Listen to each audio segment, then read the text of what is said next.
Channel নবজাগরণ YouTube চ্যানেলে মানবাধিকার কর্মী সঙ্গীতা চক্রবর্তীকে অনেক অনেক অভিনন্দন। আজকে আমরা সরাসরি টপিকে চলে যাব।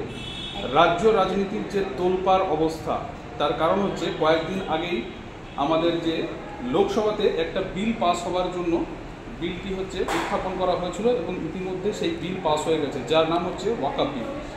তো এই ওয়াকফ বিলের মধ্যে কি আছে বা ওয়াকফ বিলের মেন বিষয়টা কি, যেটা নিয়ে রাজ্যে তোলপাড় হয়ে গেছে এবং বিভিন্ন জায়গাতে মারপিট থেকে শুরু করে খুন হত্যালীলা এত চলছে সারা পশ্চিমবঙ্গে।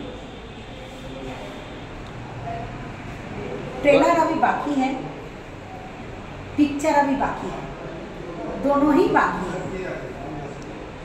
আমি এই কথাটা কেন বললাম, তার কারণ সবসময় আমরা দেখি ট্রেলারে পর মুভির শেষ অংশটা কি হতে পারে সেটা কিন্তু আমরা আন্দাজ করি, কোনো সময় প্রপার ইনফরমেশন আমাদের কাছে থাকে না। পিকচারে বাকি মানে পিকচারের এন্ড পর্যন্ত না গিয়ে আমরা প্রথমেই মাঝপথেই এই পিকচারটা কি হতে পারে একটা আন্দাজ করে সবসময় বেরিয়ে যায়।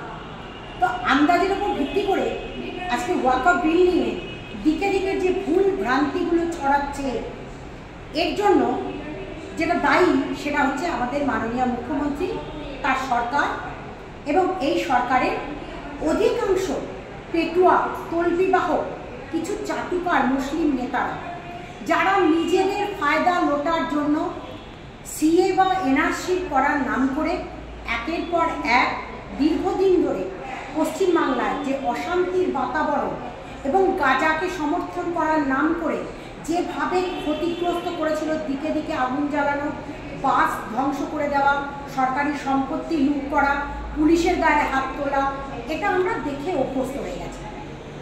তেমনি আরও একটি ঘটনা, সেটা ওয়াকফ বিল। এই ওয়াকফ বিল পাস হয়ে গেছে। এখন ঘটনা এই ওয়াকফ বিলকে যদি আটকাতে হয়, তার জন্য গণতান্ত্রিক পদ্ধতিতে আন্দোলন করা এবং দ্বিতীয় কথা হাইকোর্ট এবং সুপ্রিম কোর্টে মামলা দায়ের করা। যথারীতি এই পথ কিন্তু অলরেডি বহু মুসলিম নেতা নয়, অনেক হিন্দু নেতা নেত্রীও তারাও কিন্তু আজকে সুপ্রিম কোর্ট এবং কলকাতা হাইকোর্ট আরও অন্যান্য ভারতবর্ষের অনেক হাইকোর্টে মামলা দাখিল করেছে। আমার বক্তব্য এখন যেটা ঘটনা সেটা এই যে মুর্শিদাবাদ, এই মুর্শিদাবাদের যে ঘটনাটি ঘটল, সেটা কি আদেও গ্রহণযোগ্য হলো সকলের কাছে? যেভাবে কুপিয়ে খুন করা হলো, যেভাবে একের পর এক সম্পত্তি লুট করা হলো, সরকারি সম্পত্তি, বিডিও অফিসগুলো কি দোষ করেছে, বিডিও অফিসগুলো ভাঙচুর করা হলো, পুলিশের গাড়িতে আগুন লাগিয়ে দেওয়া হলো, পুলিশকে গুলি করা হলো এবং সাধারণ মানুষের বাড়ি ঘরদোর লুট করে আগুন জ্বালিয়ে দেওয়া হলো। এটা কি সত্যি ওয়াকফ বিলের সমর্থনে? মোটেই না। কারণ ওয়াকফ বিলটা আসলে কি, এটাই মানুষ বুঝতে পারছে না। ওয়াকফ বিলটা মুসলমান ধর্মাবলম্বী মানুষদের নিজেদের স্বার্থে তারা কিছু জমি জায়গা তাদের ওয়াকফ সম্পত্তি হিসাবে রেখেছিলেন, তাদের নিজস্ব উন্নয়নের স্বার্থে কাজে লাগানোর জন্য। কিন্তু এই যে মুতুয়ালি অর্থাৎ যারা দেখাশোনা করছেন, এই যে সম্পত্তিগুলো, ওয়াকফ সম্পত্তিগুলো দিকে দিকে যাদেরকে দেখাশোনা করতে দেওয়া হয়েছে, সেই ওয়াকফ বোর্ডের মেম্বাররা পর্যন্ত আজকে বিঘার পর বিঘা জমি নিজেরা দখল করে বিল্ডিংয়ের পর বিল্ডিং হাঁকিয়েছে, কোটির পর কোটি টাকা দখল করেছে, একের পর এক প্লট করে তৈরি করেছে, বিক্রি করেছে। আর অসহায় অশিক্ষিত কিছু মুসলিম শ্রেণীর মানুষকে হাতে পাথর দিয়ে, হাতে আগুন দিয়ে, অস্ত্র দিয়ে রাস্তায় নামিয়ে সাধারণ হিন্দু মানুষদেরকে ভয় দেখাবার নাম করে আজকে আন্দোলনের নামে দাঙ্গা তৈরি করছেন। তাদেরকে বলবো সাবধান হয়ে যান, কারণ ভারতবর্ষটা কারো বাপের না। যদি ভেবে থাকেন, এই যে অনেকে বলছেন আমি হাইকোর্টের আইনজীবী, গিয়ে বলছেন ওরে আমার মফিজুল, ওরে আমার হাফিজুল, ওরে আমার সেলিম, সব দৌড়ে চলে আয়। অ্যাকচুয়ালি দৌড়ে চলে এলেই কি ওয়াকফ সম্পত্তিগুলো বাঁচানো যাবে, নাকি হাতে ইট নিয়ে দাঁড়িয়ে পড়লে, পুলিশের গায়ে আঘাত করলে সম্পত্তিগুলো বাঁচানো যাবে? সম্পত্তি কেউ দখল করতে চাইছে না।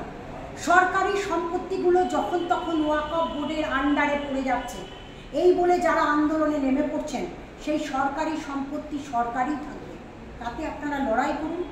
লড়াই আন্দোলন অবশ্যই করতে পারেন, মানবাধিকার আইনের মধ্যে পড়ে। আপনারা ধর্ণা মঞ্চ তৈরি করুন, আপনাদের বক্তব্য রাখুন। আমরা তো যেটা দেখতে পাচ্ছি সেটা হচ্ছে মূলবাসী আদিবাসী যে মানুষ, সেই মূলবাসী আদিবাসী মানুষরা আজকে কয়েক হাজার বছর পুরনো মানুষ, যারা জঙ্গলে বাস করেছেন, তাদের জায়গাগুলো ওয়াকফ সম্পত্তিতে কনভার্ট হয়ে গেছে। তার থেকেও বড় কথা, যে মুখ্যমন্ত্রী মমতা ব্যানার্জির ডাকে আজকে কলকাতায় ইডেনে এত বড় জমায়েত হলো, সেখানে নিজে দাঁড়িয়ে স্বীকার করে নিলেন মমতা ব্যানার্জি যে হিন্দুদের জায়গাও ওয়াকফ বোর্ডের সম্পত্তির মধ্যে দান করা আছে, অর্থাৎ হিন্দুদের জায়গাও ওয়াকফ বোর্ডের মধ্যে ঢুকে গেছে। তাহলে এটা আজকে মেনে নিতে অস্বীকার করতে কেউ পারবেন না যে এই যে ওয়াকফ বোর্ডের সম্পত্তির মধ্যে যে গণ্ডগোলটা তৈরি হয়ে আছে, সেটাকে একটা স্পেশাল বোর্ড তৈরি করে এবং আইন তৈরি করে, যাতে করে ফার্দার মানুষ আর বিপদে না পড়েন এবং ওয়াকফ সম্পত্তি যেখানে সেখানে ডিক্লেয়ার না করা হয়, যতটা ওয়াকফ সম্পত্তি আছে সেগুলোকে যাতে করে সংশোধন করে এবং যারা বেদখল করে আছেন বেআইনিভাবে সেগুলোকে যাতে করে প্রোটেক্ট করা যায়, তারই জন্য এই আইন পাস করা হয়েছে। আচ্ছা বলুন তো, সিএ বা এনআরসিতে একটা মানুষকেও কি দেশ ছাড়তে হয়েছিল? তখন মানুষকে ভুল বোঝা